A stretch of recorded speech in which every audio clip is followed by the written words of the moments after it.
My name is Olesya. I'm almost 33. I hope that this whole thing ends by my birthday, which is at the end of this month. I am. I work in HR. I'm training and development specialist in one of big telecommunication companies here in Ukraine.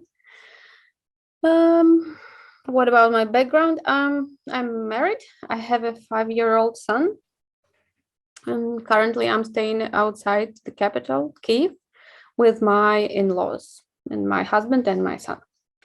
Got it. My parents are in Vinnytsia city, and they are also outside the city with my grandmother.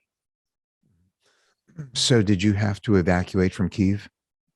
Yes, we did.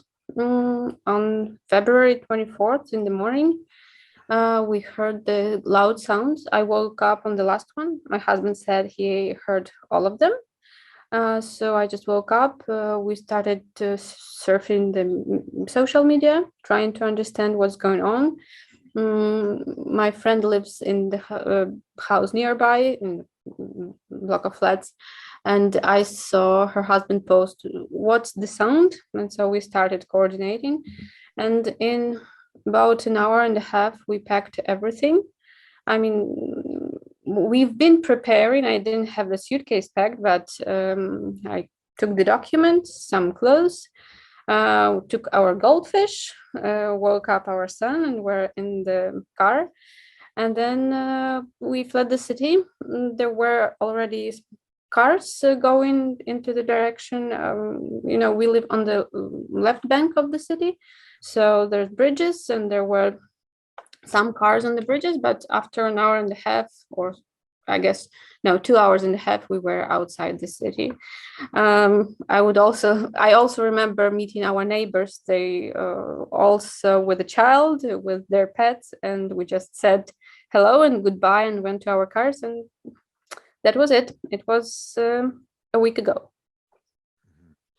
And is the neighborhood where you are from in Kiev, is that still intact or has that been bombarded? For now, it's fine. I have also a neighbor from the other apartment, and I keep in touch with her, and she stayed there, and it's okay. But like nearby house on the other side of the road was hit. I mean, our neighborhood is quite big. It's the left bank, so it's like all the sleeping region and many houses, blocks of flats. So our house is okay for now, but every time we hear there's been an explosion in Kiev, we go and check, but there's not much information on the internet because they don't want the enemy to know where the rocket hit, so nobody tells anything actually. Right, right. And so where you are now, you're probably a few hours away from your home. Are you able to hear the war going on? Do you hear the explosions, or do you only get your information from email or the internet? No, we hear the explosions. We're Okay. quite close to the city, but in the part where there's nothing interesting for the army. But it is also a question that everybody from abroad has been asking me and my parents, aren't you going any further? Why are you staying there? But it's like quite safe here for now. And we are staying in our house. We have electricity, running water, everything. And so we are staying here for now. But if the situation gets worse, or if we have rockets flying here, we'll have to move further. Hmm. Right. So how is your family doing? How are your husband and you, or your mother-in-law, your parents-in-law, how are they doing given this new situation the past week or so?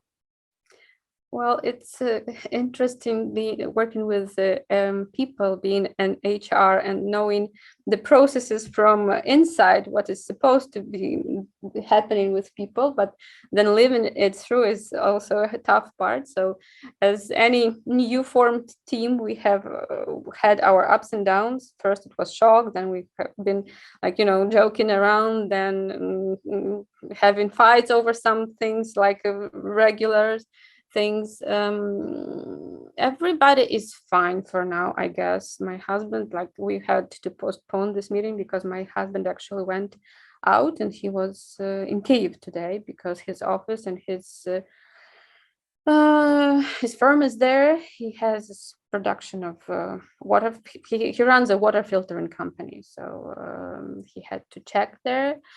And so we've been worrying, like, all the time he's been gone. We've been worrying if he's going to make it safe, but he just came home. And so, it's from one event to another one.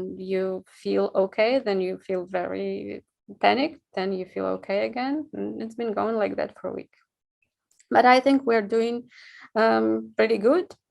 The other thing that everyone is feeling, I mean, the young people, my friends that I talk to, when you get to a safe place, you start feeling guilty because somebody else is not that safe, or they are, in shelters.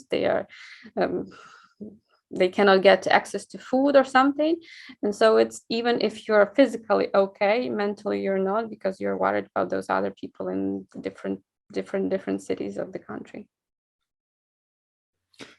Yeah, no, that makes sense. The only thing I can say to that is you have a 5-year-old, so you don't have the same options that other people have. Can you, I mean, what do you mean by that question? It's not like, it's not like you can stay and fight. Yes, I know. So it's very different. It is, and everything is around this, this question. But it's also an issue for me and for our family. For my 5-year-old son, being with his dad as long as he can is one of the most important things. And so until the situation allows, we are going to stay together. If it's going to get worse, of course we would have to move further and maybe outside the country, but my husband would not be able to go with us.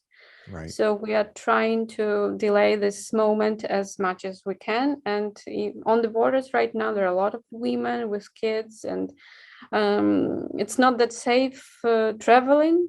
So we are staying here for now. But yes, if you're asking, everything would be, all our further actions would be around his safety and him being okay, because we are staying at our in-laws and he knows the house, he knows the place. It's for him, it has not been that traumatic as for other kids that had to go to shelters, and be hearing sirens.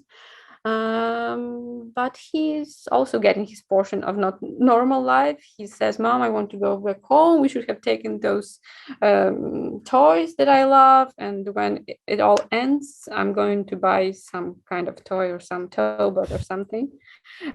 He knows what is going on. He called it a war. He calls Russian enemies, but he's just hoping that it all ends soon and he could be going. He can go back to his normal life. Yesterday, his coach from karate sent a video saying hi to his kids, and he said, "Oh, what day is it today? It's Wednesday. I should be exercising. It's the day of karate." He did some exercises, and well, he asked me what day it was today, and I couldn't remember really. I had to check my phone. Sure. So do you know people that are on the front lines or in the streets fighting, family or friends or colleagues? I do. I mean, there are some that I'm connected over social media. They're my close friends. Not many of them for now, because the situation is that all my close friends have 5-year-old, 6-year-old kids for now, because this is your bubble. But those that are fighting right now, I cannot really talk about them because we don't even, in phone calls, we don't say the names. We don't say there are we are trying to solve some logistic issues. For example, somebody needs something from Kyiv to get delivered to the place where he is.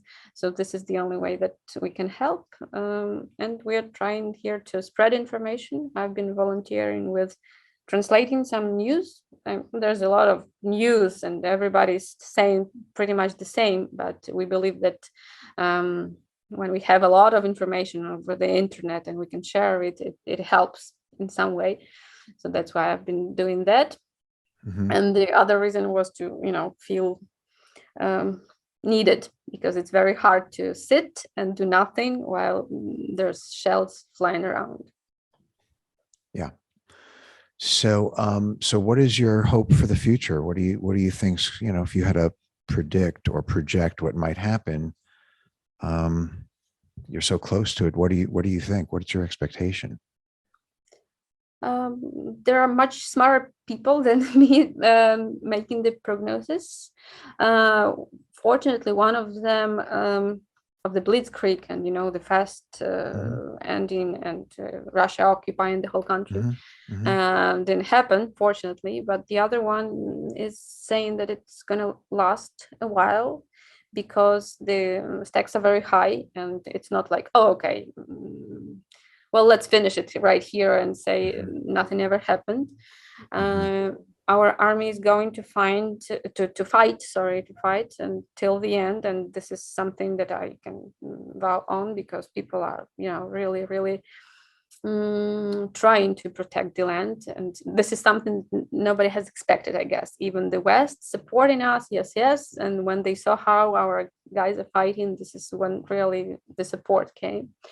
So my prediction is that it won't end very fast, and maybe I don't even know if it's going to be weeks, months, or maybe a year. Well, we can't say right now, but we don't plan that far, we plan Right. for tomorrow. Yes, of course, of course. So, it sounds like you're getting some news from outside of Ukraine, and our country, United States, the entire Western world is really, really supporting emotionally, financially, psychologically, the Ukrainian people, the government, and doing whatever it can. We view what's happening here as just totally heroic, very inspiring. And what I keep talking about to whoever I can is not only you fighting for your freedom, but you're really fighting for everyone's freedom. And Yes. we're all connected. Doesn't feel that way sometimes, but that's really what's happening. So and that's why I'm doing this. So is there anything you want to say to anyone who's listening from hopefully this podcast in the next week or so will be viewed by hundreds, if not thousands, of people. So is there anything you'd like to say to those folks that are listening? Sure. Well, we feel your support, and we thank you for that. And those messages, "How are you today?" and checking on us are very important. And the help, the support, the financial support, also. But like you said, it's not about us anymore and just Ukraine and our territories. I have a feeling that the world order is changing, and if all of us don't step in and and say, okay, I'll close the tab and just stop watching because it breaks my heart. So if we don't do that, something very strange can happen. And it's not just about Ukraine or the territories, or it's about being people and being on this planet or not. I mean, this may sound very pathetic, but I believe in this. Once the person that is trying to occupy Ukraine gets what he wants, he will want more, and then Mm-hmm. more, and then it will never stop if we Mm-hmm. don't stop here. I believe in some peace later on. I think it's possible, still possible, and I know that the people of my country are doing everything to make it happen. So I just ask you and your listeners not to stop following Ukraine's events, because I know that we can get tired of what is going on, and then the situation comes into a conflict, and okay, those Ukrainians just deal with that. Um, I ask you not to forget, and just to keep an eye on what's going on, because it's about all of us. Yeah. So thank you again for taking the time to speak to me. We wish you, your family, your goldfish, and your country be free from suffering very soon. Thank you Once very again, much. thank you. Please stay safe. Thanks, you too. Nice Okay. talking to you. Bye bye. Thank you.